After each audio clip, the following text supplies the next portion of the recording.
Hello, welcome to Win Some Loosemore. My name is Dieter and you join me for a top 10 where I'm going to look at 10 games that gave an incredible first impression. Absolutely loved them.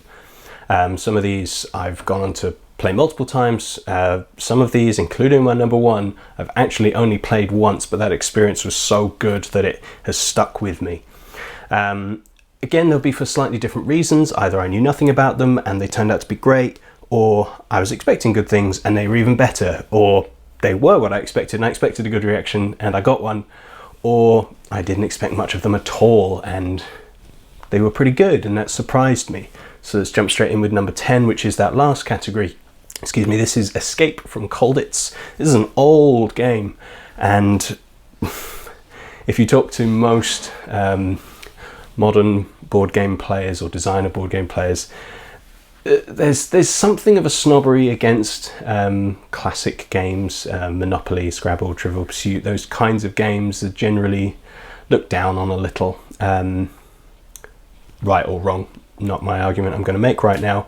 And Escape from Colditz kind of came into that category for me, so mentally I went into it thinking, oh, this is going to feel like an old game. And interestingly enough, the copy that I was playing on, a friend's copy, is an old copy. They've done, a couple of recent reprints and things, and so there are updated ones. This was an old one. One person plays the Nazis running this prison, and the rest of you are semi-cooperatively trying to escape. I was one of the prisoner factions, and you have to collect tools and things, and it's a roll and move. And immediately, if you've seen my mechanisms videos, that was the first one I did, and I did it, got it out of the way because I hate it. It's generally rubbish. It doesn't really work well.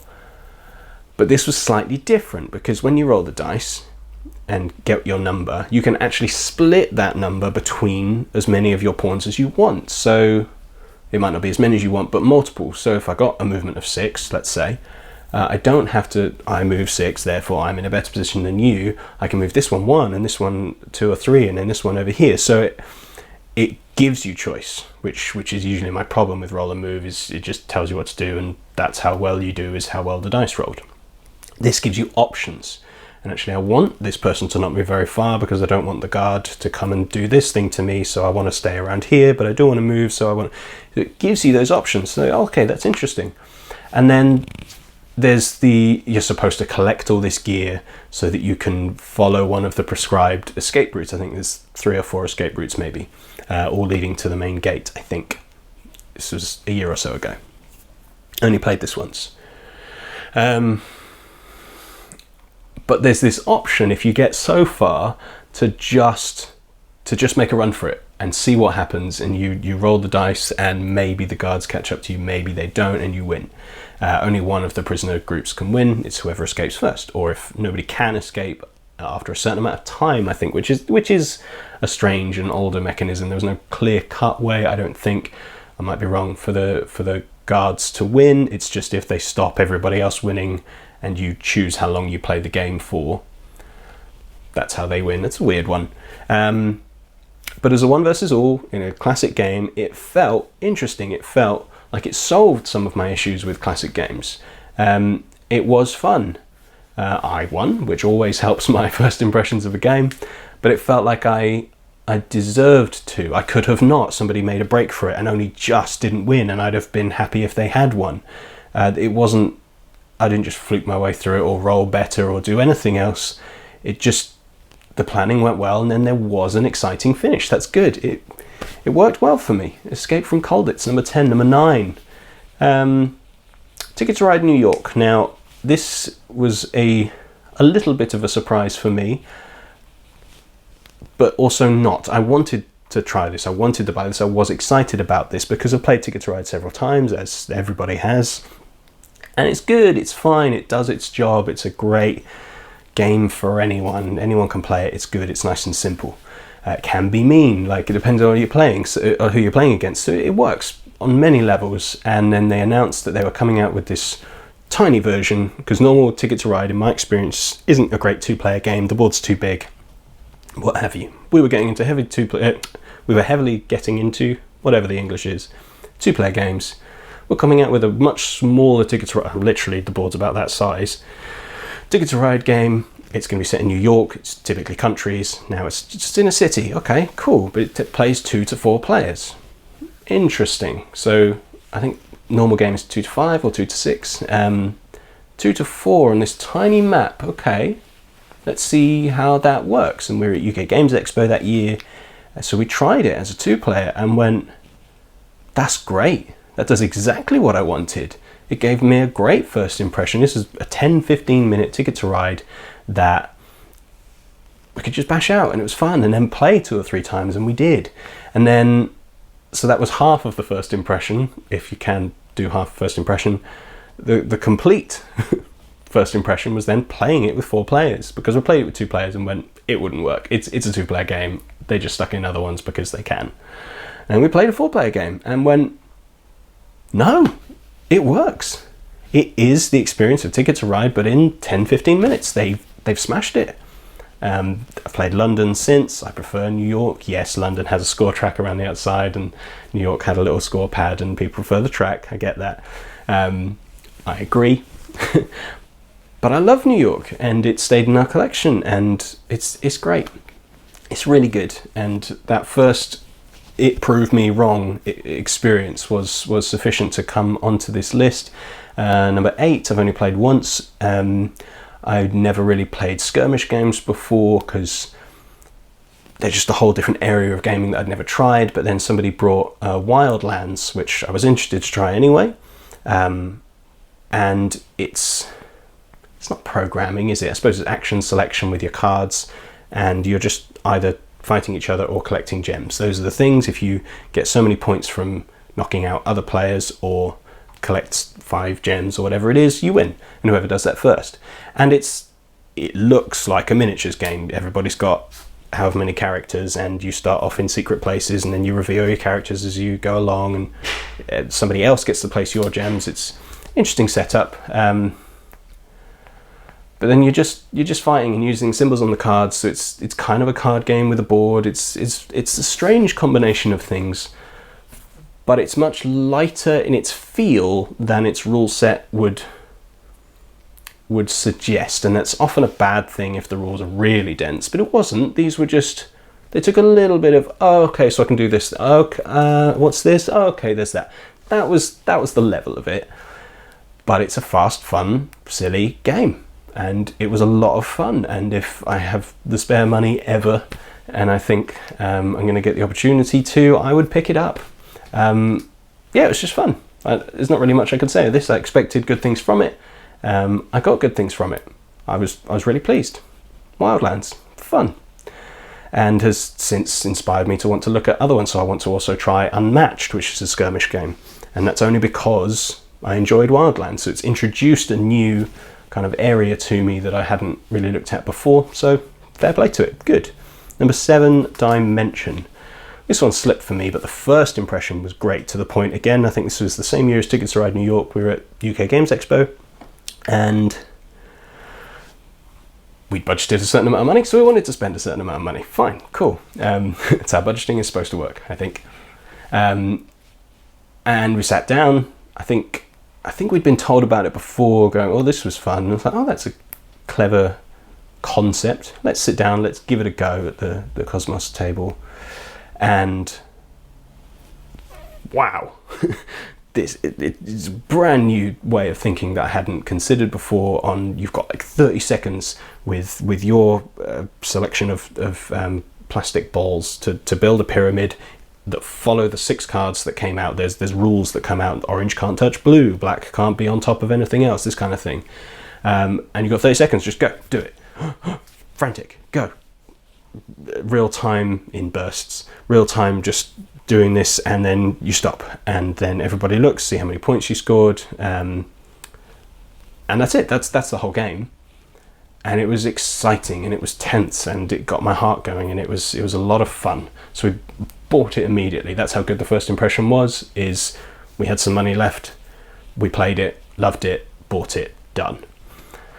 Played it a few times since, and that excitement has gone down. That's why it's only at number 7 on the list. Because yes, that first impression was exciting and great, and that's why it's on the list, but that's kind of gone. It's fine, I'll happily play it. I don't have it anymore. It's a good product and great for children. Really good. Not as a put down, that it's a great thing to teach them. You don't even necessarily need to use the timer, just the logic puzzle of how do I place these to follow all these rules, some of which contradict, which is better than others. So just ask them to think in a certain way. Great product. Dimension. Number 6. Is it behind me? There it is. Carcassonne the City.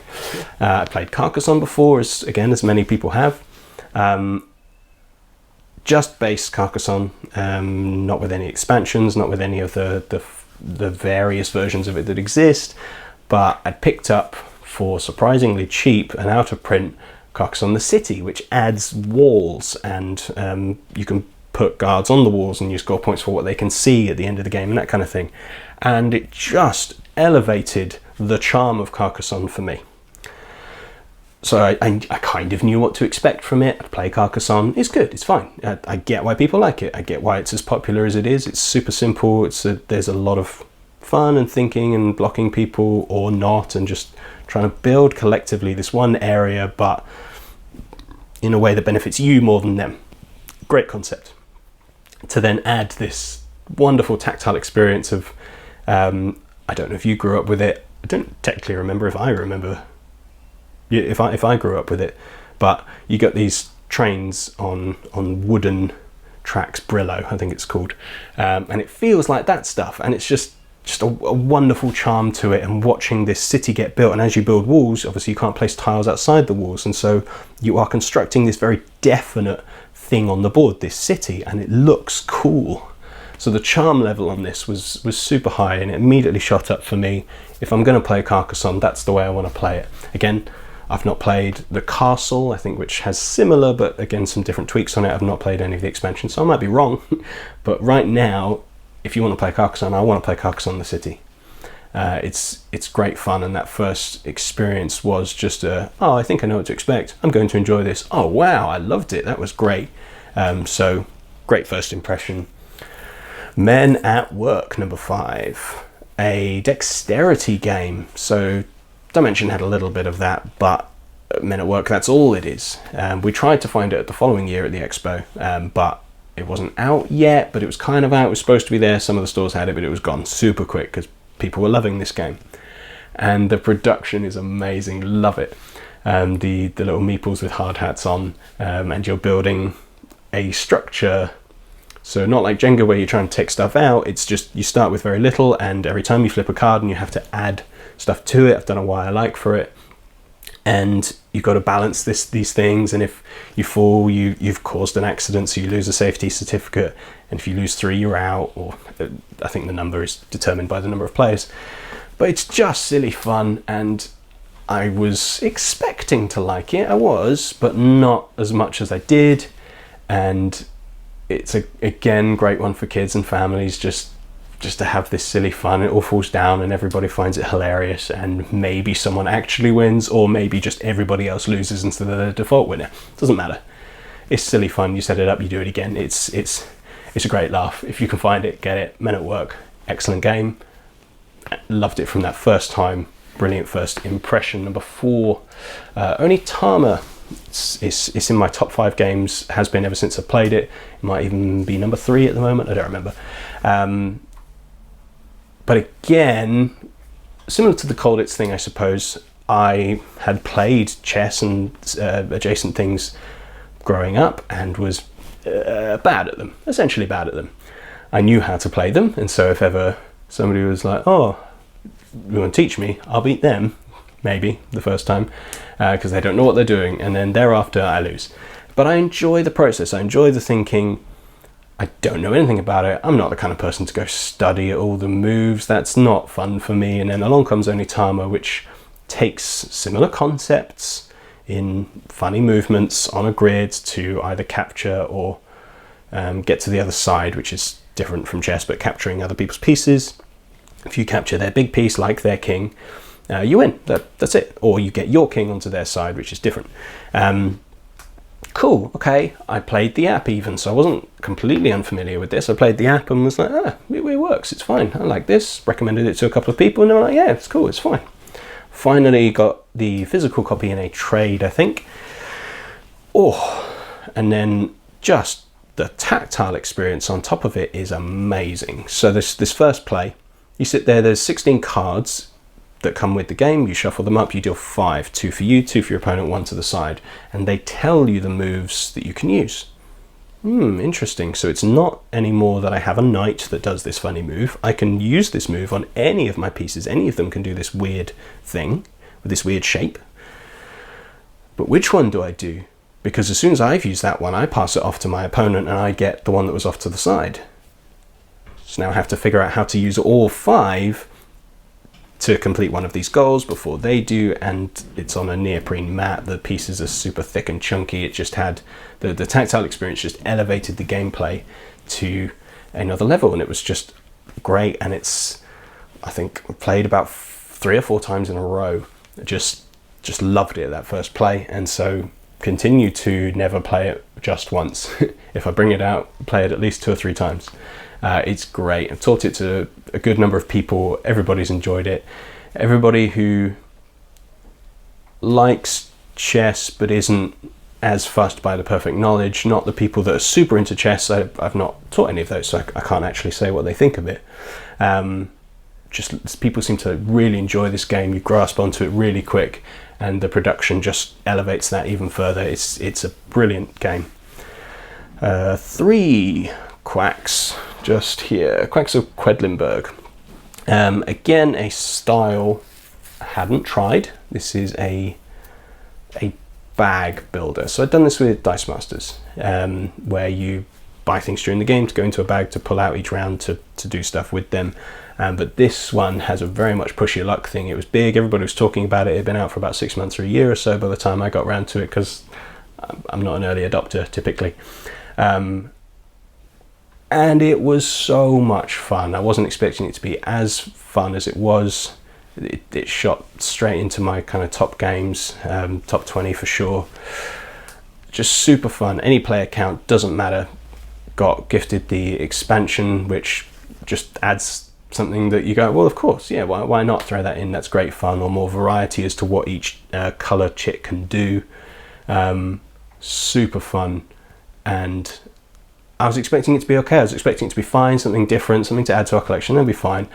But the experience was above that. Again, probably played it 2 or 3 times in a row that first time, just to try out the different combinations of what these different powers can be.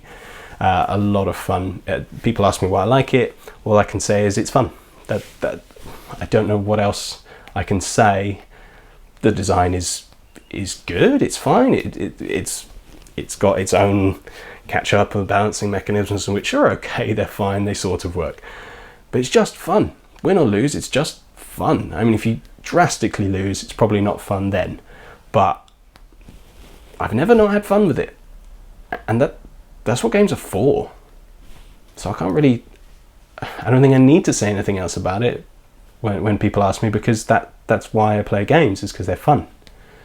So it was fun from the beginning, continued to be fun. Quacks of Quedlinburg, excellent first impression and continued impression. Similar reason for number 2. This is Fuse, a real-time cooperative game of just throwing dice in 10 minutes or you'll die. You won't die. The characters, the scenario means a bomb blows up and you die. And it's frantic and it is exciting, and all the things I said about dimension in that 30 seconds of desperately trying to get it right, but times 20. If my maths is right, yeah. 20 times half is 10 minutes. And everybody's shouting at each other usually and taking the dice and having to, oh no, I can't build that thing, and super exciting. I've done a playthrough, I don't know why I like, because it's just so good. And that first play blew my mind. Hadn't really tried real-time games, and hadn't had that kind of tension and excitement in such a small time frame before. And so just just amazing, and I will take it everywhere I go, and I will teach everybody. If people want to play games and we've got 10 minutes between some heavier stuff, boom, out comes Fuse, let's do it. Always goes down well. Never had a bad game. I might not use the timer the first time and just play to completion if they're not gamers at all, just to teach them what the different cards do, how the drafting works, all that kind of thing. But then as soon as that's done, cool, let's do it. 10 minutes, ready, go. Frantic, brilliant, Fuse. And then interestingly, number 1 follows that pattern a little bit. You'll have noticed this list is kind of skewed lighter, because they're generally the more accessible. It's generally medium weight, heavy games that I'll go away and think about and see the potential and go, oh, I could do this next time. And it kind of builds in me rather than this incredible first experience. But the lighter games, generally you get what the game is about in the first play and you're like, oh, I love this, or not, whatever your first impression might be. Number 1, even appeared in a top 10 of mine after this one and only play of it. Again, a real-time game, again, frantic fun, more than 10 minutes. It takes as long as it takes. Massive team game. We played 3 versus 3, but you can play 4 versus 4. It's a game called Captain Sonar, where you are running a submarine. This is, I mean, conceptually battleships, but how battleships should have always been.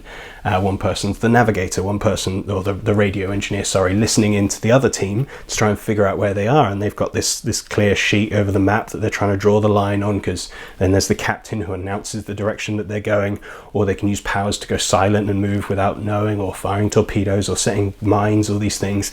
And you've got the first mate kind of running the internals of everything, and then the engineer who's making sure that nothing falls apart, because every time you make a move it puts stress on one part of the engine, and then when you've gone too far to put too much stress on one part, it breaks, and then you have to pause and reset it and do all this stuff. And then if you run out of you can't never cross your line. And so because I can't remember if I think it's the captain, is doing what the radio engineer is doing, but for your own team. So I say I'm going north, so I mark north on here.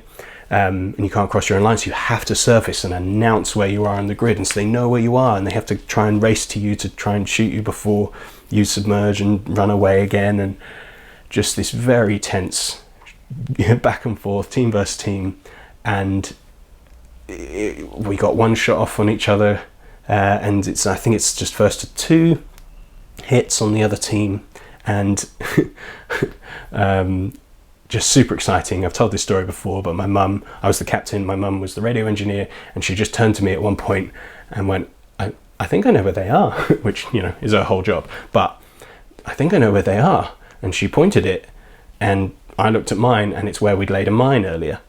I looked at mine, never mind. And I was like, okay, stop, because that's what you have to do when you trigger a mine, because you have to tell them where it is so they know whether they've been hit or not. I announce where the mine is, bit of a pause, and they just very, I don't know if sullenly is the right word, just hit. And the whole table erupted. We were super excited because we'd won. They were super annoyed because they'd lost, and it was just this incredible experience. I wouldn't want to play it too often because it was so tense and exciting. I want to have played it again. Once is not enough. I want to keep playing it, just maybe like once or twice a year or something, just to get that high of the experience. This is such a good experience. I'm saying this is 3 years ago, and it's still quite a vivid memory for me. That's how exciting this thing was. So that was Captain Sonar. Excellent first impression, and from what I'm told, every impression, not just the first one, is good with this game.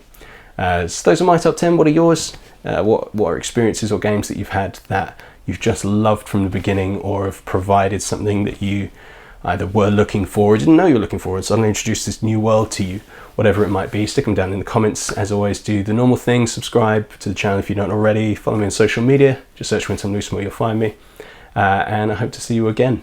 Thank you for joining me. I've been Dieter for Win Some Loosemore. Bye.